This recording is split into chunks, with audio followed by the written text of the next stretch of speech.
Mike's Daily Podcast.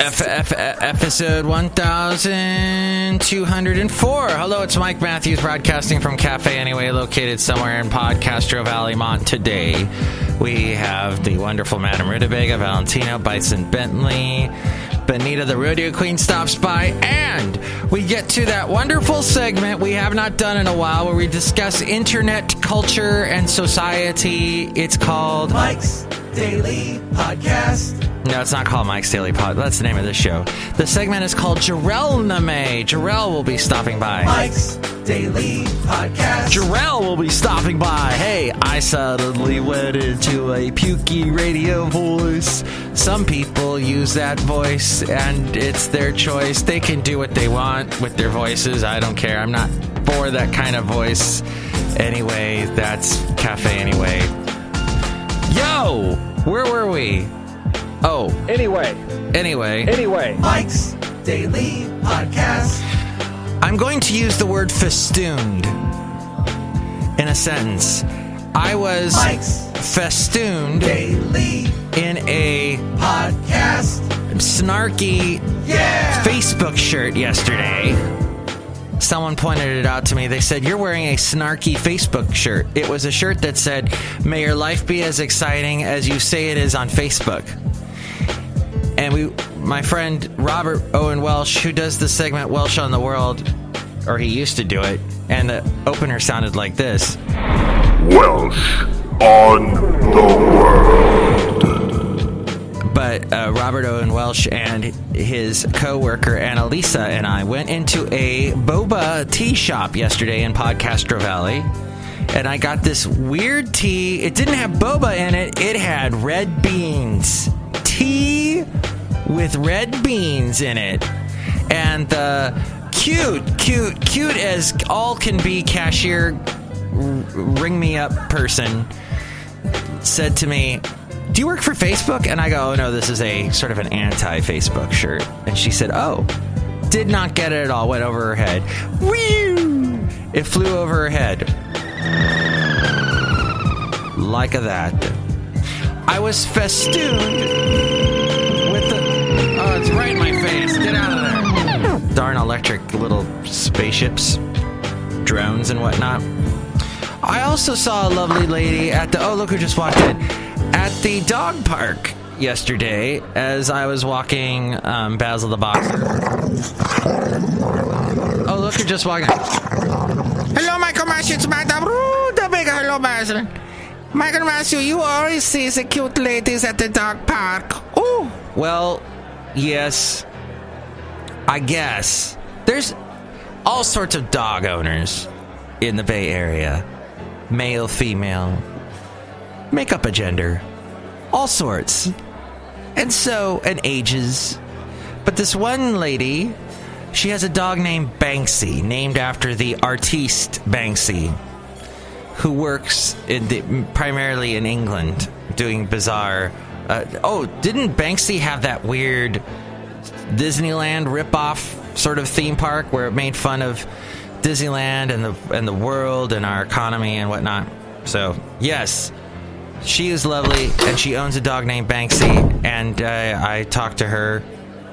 It was the high point of my day yesterday, that, and having this strange red bean tea. Look who else just walked in. Just now. Right there. Right now. A genie. Mayday! And this guy. Hello there, Mike. It's Valentino, the parking attendant. And this is Bison Bentley. Do you know that?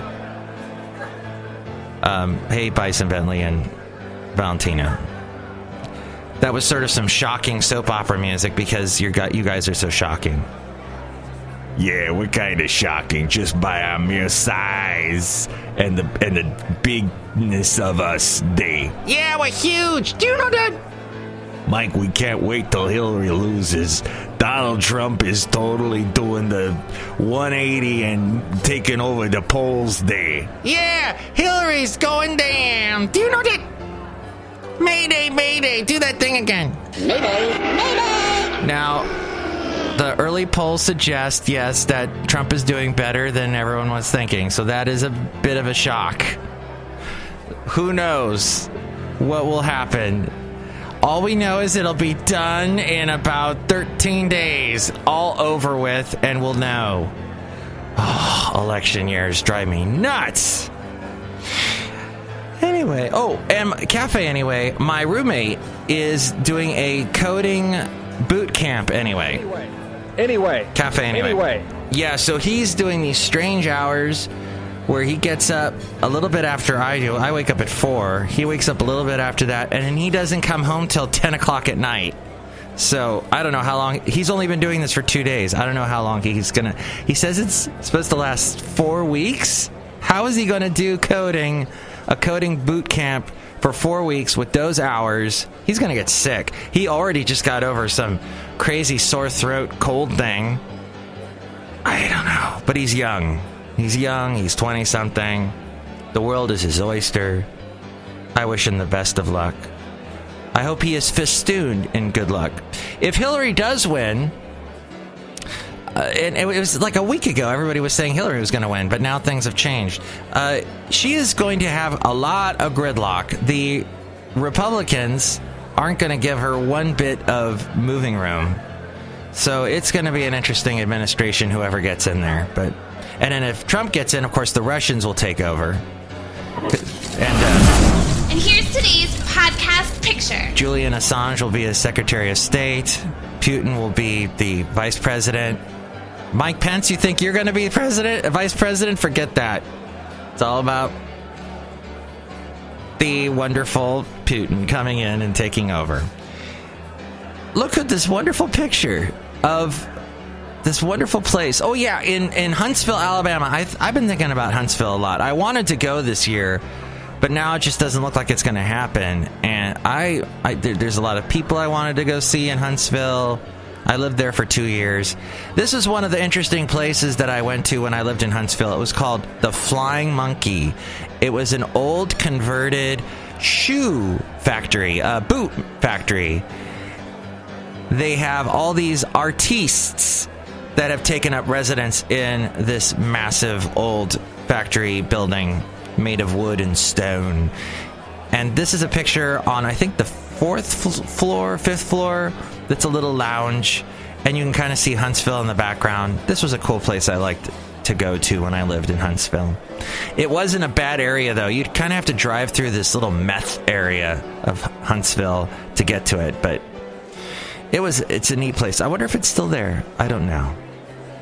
But hey, see that picture now at MIKEs-DAILY-PODCAST.com. Help out the show through the Amazon link. Click on that and buy whatever it is you're going to buy, and that helps us out. There's also the PayPal if you'd like to donate to the show. You'll get a special greeting from all the Cafe Anyway characters, and you will also have a happy face. Put on a happy, smiling face, or whatever face you would like to be festooned with. And then, finally, there's the past podcast pictures, past interviews, all there at MIKES-DAILY-PODCAST.com. When I first started podcasting in 2009, the first podcast I did was called The Messy Desk, because I did the podcast from my desk in my house, and my desk, of course, was messy. That would totally work and fit with my desk now at home. It is so messy, and it's all in preparation for November. So many things happen in November. I got to renew my AAA. I got to renew my driver's license. I got to pay my property tax. I got to pay my house insurance, my car insurance, my earthquake insurance. I've got to vote in November. All these things going on in November. My birthday's in November.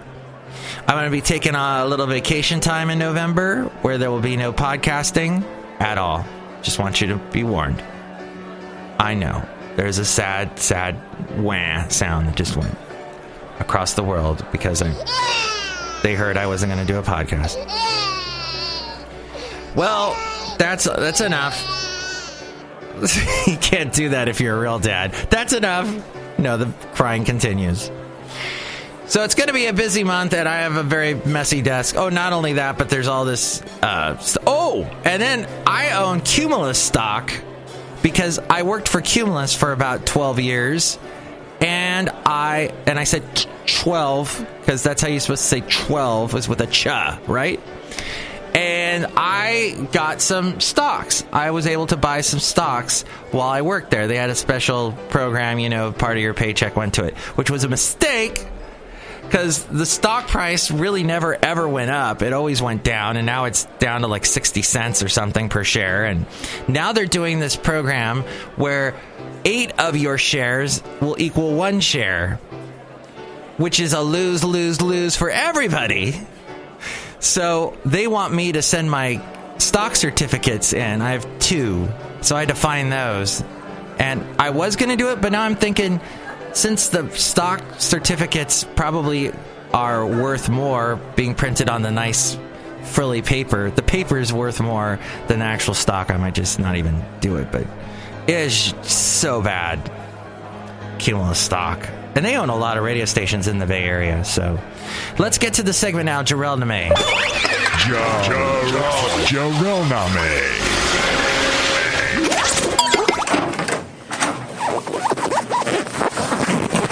Welcome to JARELNIME. Look who just walked in. It's Jarrell.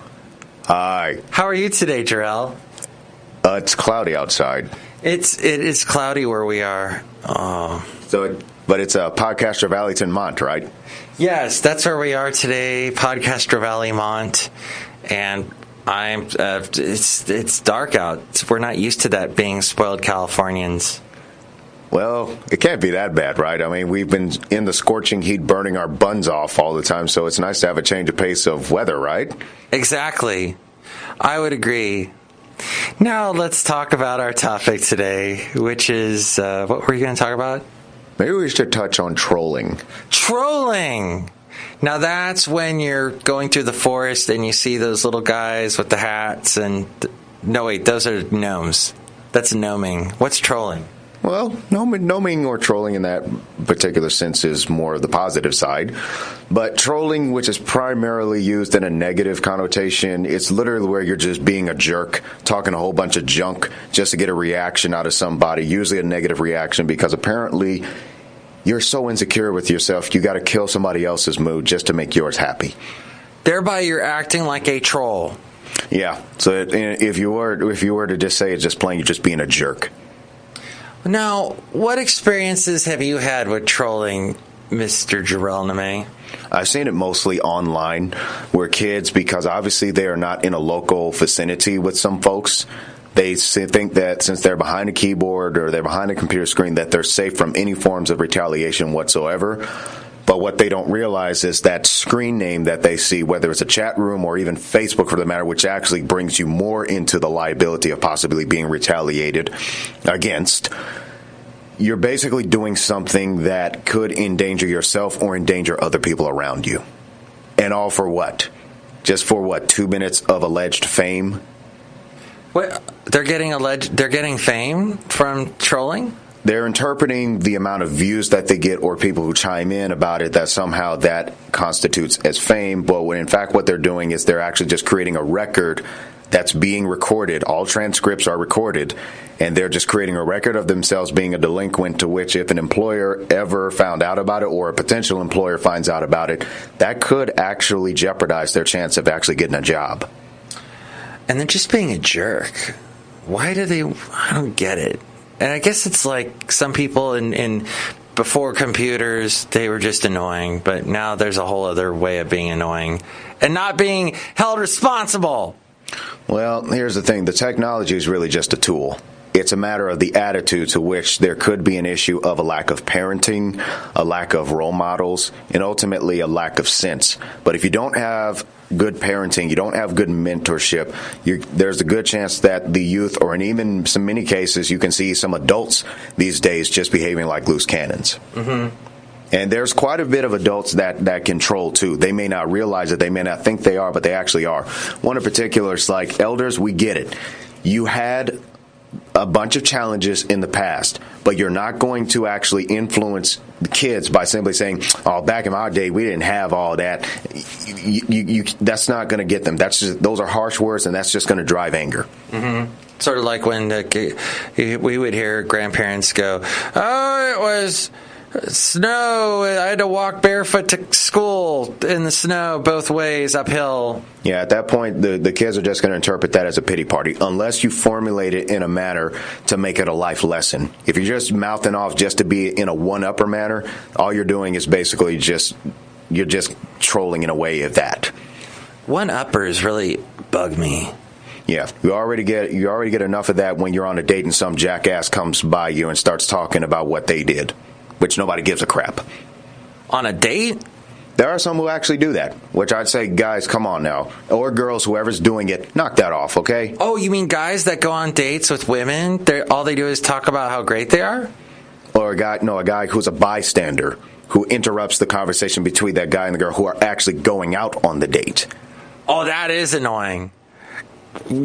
Oh, now our topic has changed to annoying people that are annoying. Sometimes you got to talk about it. Now, some of you are saying, what does this have to do with anime? Well, there are some television tropes in anime that are related to trolling. Oh. But sadly, usually it takes the form of the genre of ecchi. You remember that term, right? Yeah, ecchi. Yeah, so you may have this one guy. There was this one anime. I'm not going to say which one it is because I don't want you going over there looking at it. Next thing you know, you do all that other kind of crazy stuff. But this one dude just started jumping and saying, hey, what's going on around here, yada, yada. And then he starts groping different women and gets his butt kicked. Oh, wow. And I say more power to the ladies that did that karate chop and ultimately broke his leg. If I could bring it back to the one-upper thing, because I find it so fascinating, is there, it's some people, you can't talk to them. Like, I work with someone, not here, but we're not at work, actually. We're at cafe anyway. That's right. Hey, can I get another latte? Hey, look, it's your favorite, Benita the Rodeo Queen. Hi, Jarrell. How y'all doing? I hate it when people one-up me. How do you like my horse? Very beautiful. Can I ride it sometime? Sure. I just got potty training. Bye, bye. There she goes. She just left with Nilly. Bye, Nilly. Nilly was quiet today. Yeah, so I was talking to some guy. Whenever I talk to him, he always one-ups. I can't just say, hey, I went and walked my dog. He's like, well, hey, I met Tom Hanks, and he and I drove around in his electrical car. It always has to be something better. That's because he seems to have an issue of insecurity within his own soul. Insecurity in the soul is what it is. So trolling, I guess I've been lucky because no one listens to this podcast, but... Yes, they do. But if they do, they're nice and they don't troll and they don't yell. When I worked at the country station in Ventura at the end of the 90s and the beginning of the O's, I got some email. This is when I first discovered email trolls, and they would email me and go, because I went by Matt Michaels back then, Matt Michaels, you suck. And I'd be like, well, why don't you say that to my face, you person that just wrote that and hit send? Come and meet me and say that. But no, they hide behind. And it used to be in radio, too. We still deal with this in radio. People that call up, and they're safe because they're hiding behind a phone. But that whole internet thing where you're typing, it gives you a whole added other dimension of disconnected. Or so they think. Because here's the reality. That person whom you're going at it with, they may be a stranger to you, but they could be an associate of someone you know. Oh, yeah. So at that point, now you've got an issue to where you're being held accountable for that actions because they told someone else who come to find out, they say, wait a minute, that sounds like somebody I know. And then when they ask for confirmation, next thing you know, now you're getting a lecture. Right. Now, that would be good. But that's just the easy part. Because what can work, the worst case scenario is they actually find where you are and you get your ass kicked. Oh, that would be bad. That's when the trolling gets some patrolling. Well, what's even more is there's this issue also of wanting to get even, or more so wanting to get ahead of the individual. But when the reality is, what benefit is that actually going to yield? Mm-hmm. See, the problem with society today is many are only thinking 30 seconds ahead, not 30 years ahead. But you should live like it was your live like you were dying was a Tim McGraw song. That goes back to the country thing. There's Carpe Diem, which is live like you're eating fish. Or no, live it's like your last day. Seize the day is what it means. But yeah, you should think ahead and be responsible for your actions. YouTube said you can't comment anymore unless you have an account with us in Gmail and YouTube. And a lot of people had issues with that because they're like, oh no, I like being anonymous and typing in stuff. But now they've got to fess up to their actions. Yeah, I'd say that was a good move by Google to actually turn down some of the basically internet bullying in the way, which is basically trolling. Because now there is an account that is associated with that comment, and therefore it can be traced even more accurately than it was before. So how about this? How do we deal with the troll?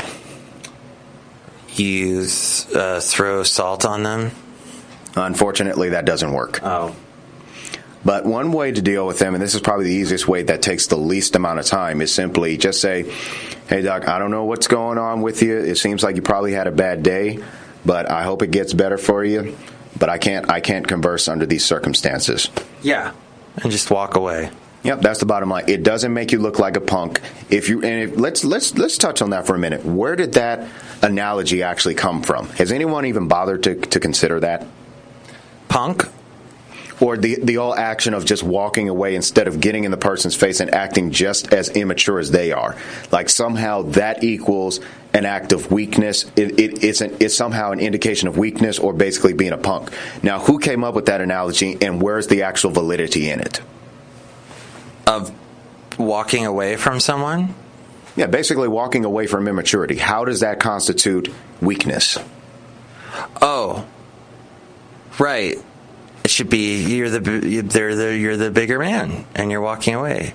When they go low, we go high. That whole thing. Well, the concept of this is you're saying it because ultimately trolls just want attention. They basically want fuel for whatever their particular condition it is, and really there's something that's driven. There's an underlying cause in that. Now, even it's still wrong. Just know there is a underlying cause to that, and oftentimes when you meet them in a position of wisdom, they're left by themselves to fend for themselves for that negative attitude, to which at that point people are going to raise the eyebrow at them.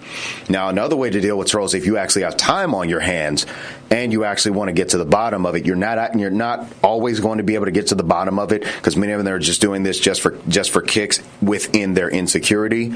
You ask them to answer questions that are related to wisdom.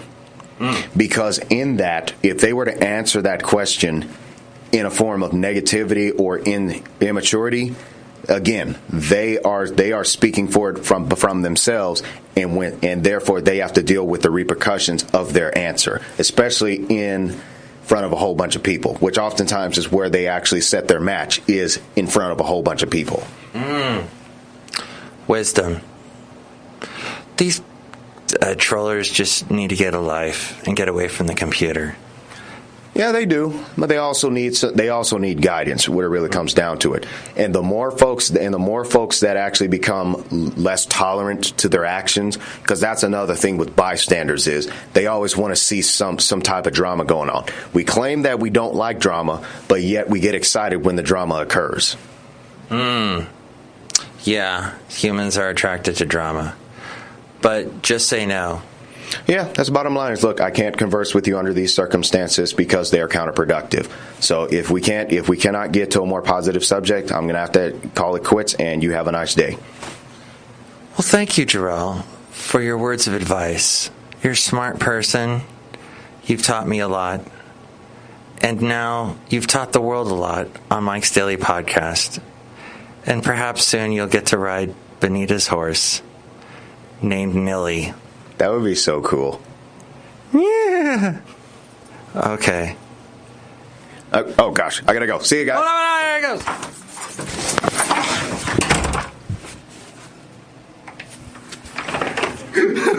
there we go. Thank you, Jarrell. As we go outside a cafe anyway, we're bringing you Mike's Daily Podcast somewhere in Podcastro Valley. Don't do the trolling. Be Be a happy person.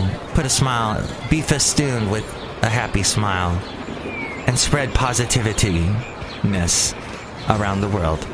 Next show, it's going to be Chely Shoehart, Floyd the Floorman, and John Deere the engineer. Mike's Daily Podcast is written and produced and performed by Mike Matthews. His podcast is super easy to find. Download or listen to his show and read his blog at MIKEs-DAILY-PODCAST.com. Email Mike now at MIKEs-DAILY-PODCAST@gmail.com. See you tomorrow. Bye! Festoon.